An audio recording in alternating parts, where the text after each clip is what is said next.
that was crazy. Hey all, it's the Inazuma 11 English dub. Just a quick disclaimer before I continue on, real quick. I'm only going to be using images for this video. No, I'm not going to be using any video clips. There's an obvious reason why. I'm scared of the rules in terms of when the stream was happening, so I'm going to just be using images for the thing. And, oh my god, it's finally time. Also, the votes were extremely one-sided, so, here it is. And it's about damn time. A fucking release date. Sorry. So, the game got delayed. Again. This looks to be the last time it's going to be delayed, though, as pre-orders are already happening. And, I think that might have been the fastest I bought anything in my entire life. Anyways, when Inazuma 11 English dub? When's it coming out? I didn't watch the presentation. Well, sorry, but if you didn't watch the presentation, watch the presentation before continuing this video. Anyways, the release is August 22nd, 2025. My guessing was best case scenario, July, or bad case, September.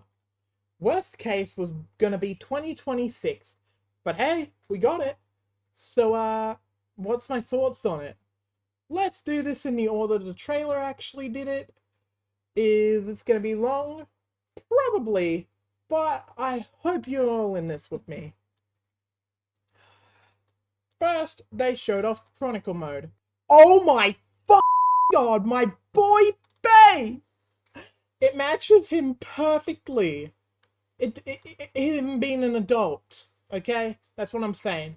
Also, this is a sequel to Chrono Stones, and you cannot tell me otherwise. But Inazuma 11, shut up it is! Sorry, this is exciting. So, I'll try my best to positives and negatives each part of this trailer in the video. But seriously, there's a lot of content to go through. Positives, there's so much content in this mode. I thought it was just going to be win the match and get the teams. Oh, fuck no. There's so much more. You need to complete the matches. Not sure if it's the same for the game-only matches, in the way the anime mostly showed it, in order to do more with the team. Second, I'm sorry, is that a fighting spirit? Is that armed? Is that Mixie Max? Is that a Soul in My Victory Road game? Yeah, it turns out they're all gonna make a return. I'm obviously worried that it's in competitive as well, because if they ain't balanced, then, that's just gonna be awful. We're gonna have a meta of just fighting spirits. There were also other power-ups like Awakening. Wait, if Ares had a power-up, would it have been that? There was also another one related to bombs and stuff. It all looks really cool, and it seems that no matter what team you could end up with, there's a possibility that you would have a power-up of some description. I'm just seriously worried about how OP everything is and how they counteract it. Yes, I mentioned something in competitive mode, but I feel I need to bring it up now until, yeah. But yeah, they all return in Chronicles mode too, by the looks of it. So I'm looking forward to it, but I'm also slightly worried. Anyways, third, everything. Everything! All the teams are here. 5,200 characters after all. But everyone is here, literally. Like some Smash Bros type shit. I had someone mention that the game-only teams are in the game too, apparently, in Chronicles mode. Just holy shit. That's a lot. This is just a series at this point. Like I said, it's a sequel to Chrono Stone. I'm still holding that one true. Being serious though, this mode has an opening and its own separate story. This is a season and you cannot tell me otherwise. Negatives, I don't have many. First up, everything won't be out. Trust me, it hurts to say this, but I have to get a negative, and that is just one that can be pulled. We will get Orion Part 1 and Part 2 at a later date. Not sure if Galaxy or Ares was in that list, but it's on my mind that it's the Orion parts. But they are all dated with day and month in that week, so that's something I gotta give Hino. Second is personally a me thing. I mentioned it to others, but it seems to just be a me thing. Mark just looks different in Chronicles mode. The 2D animation version of him anyways. It's not terrible, it just looks different to me. I just got to adjust to it, I guess. And I'm just going to add this a little bit into. I've even checked Chrono Stone. No, they changed the art style for my boy Mark, and it looks different. Anyways, from what I've seen from the trailer about Chronicles mode, that's all I can really say for Chronicles mode. Now moving on to story mode! Now I should mention, the story is interesting to me to say the least. Not only that, the reason why I don't like playing story mode is because of those bullshit rock, paper, scissors moments. So I'll make that clear. I think the story is definitely interesting to keep me hooked on it. And Hino didn't make other things happen. I'll get to that later. So, positives and negatives. I don't know where I stand on this one, y'all, but I'll still try. Positives, I can easily state first. First, thank you, Hino. Seriously, just thank you. It appears that now the specific rock, paper, scissors mode I hate in the story mode now has a auto button. Thank you, just thank you. Sorry. Second, I can pick my teammates. I can pick 5 of my teammates. Wait, what? That's insane. My decisions can impact the football club of who actually goes there. Wow. I never expected that kind of thing from an Inazuma 11 game. But that's epic. And if you wanted all 10 of your options, you can't have them unless the story is completed, which is fair enough. So I can choose what to upgrade. I can choose specific paths. This game, man, just... Fourth, there's a completely different type of situation now called squabbles. I think that's what the game calls it. Those actually look, well, they actually look like fun. Now, on to the negatives. First, even though there's an auto button, I'm still not a fan of the rock, paper, scissors shit. Thankfully, the audio button makes it easier, but, yeah, I can't get past it. Second, there's requirements for big matches.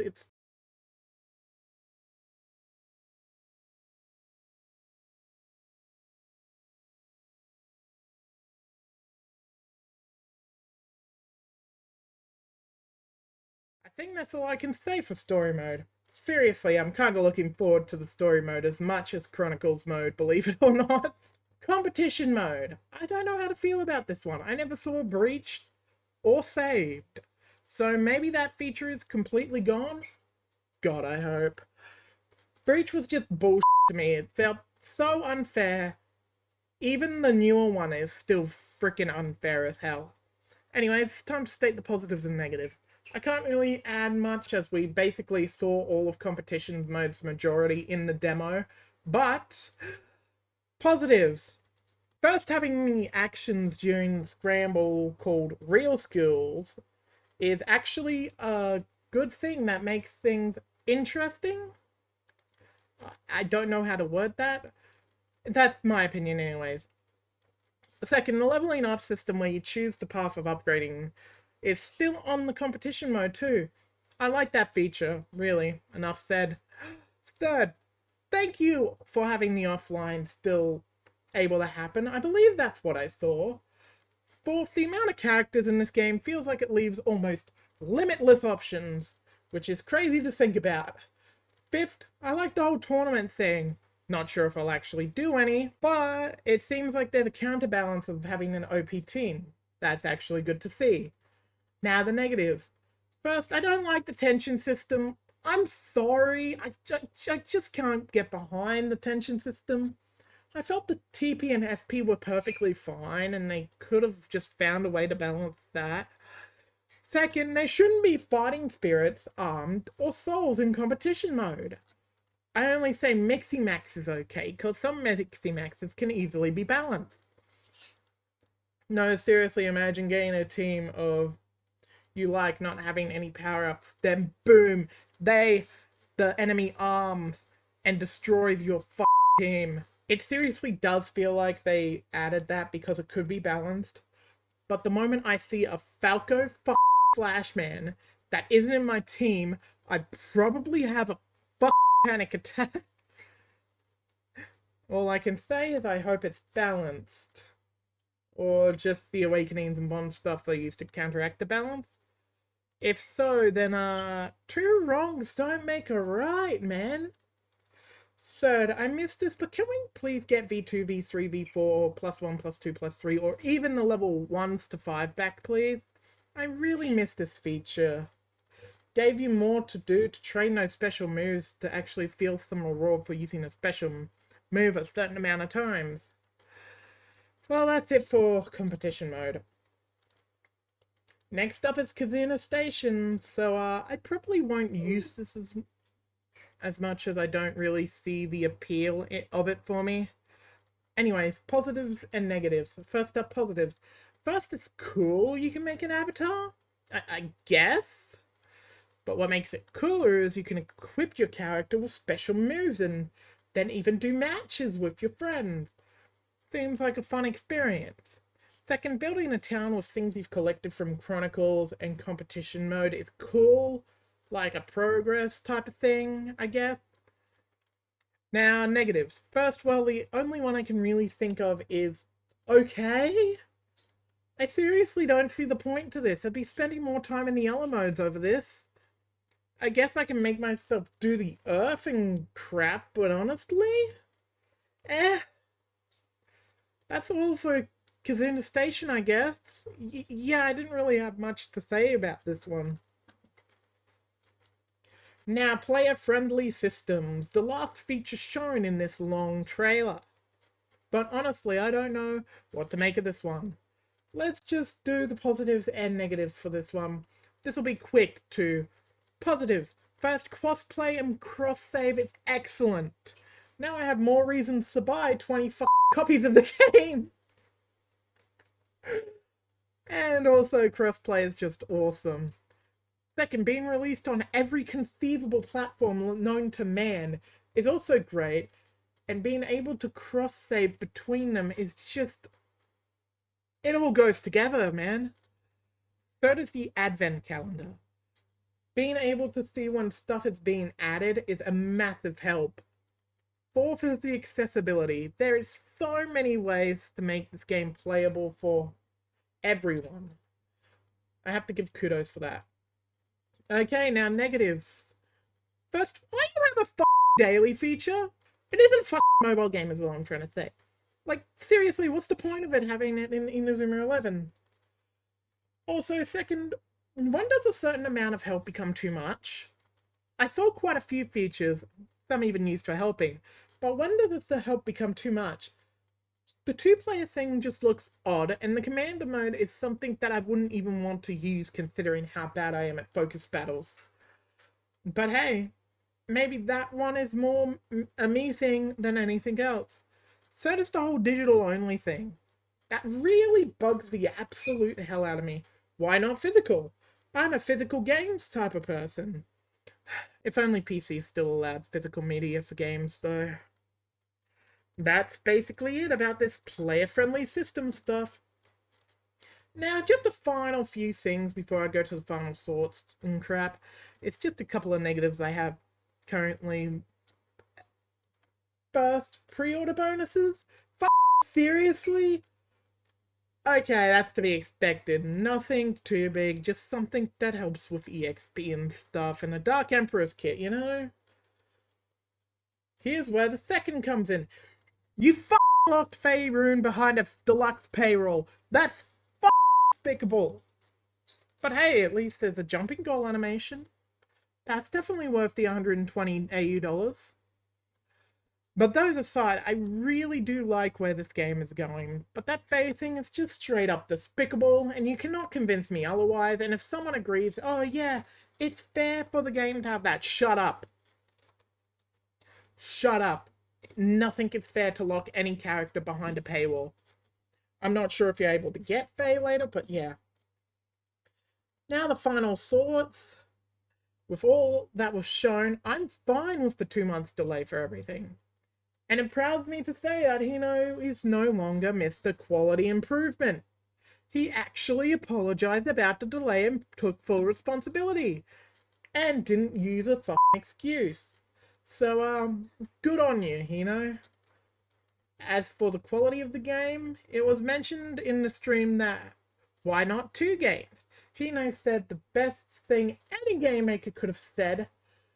He wanted to make it 1 game due to how long we waited for it, if I'm not wrong. The scope and quality was literally pulled off perfect. I only ever been this hyped for a game like twice. Now, is it worth the price for me? F yes. But it should be free like the demo was. You fucking it.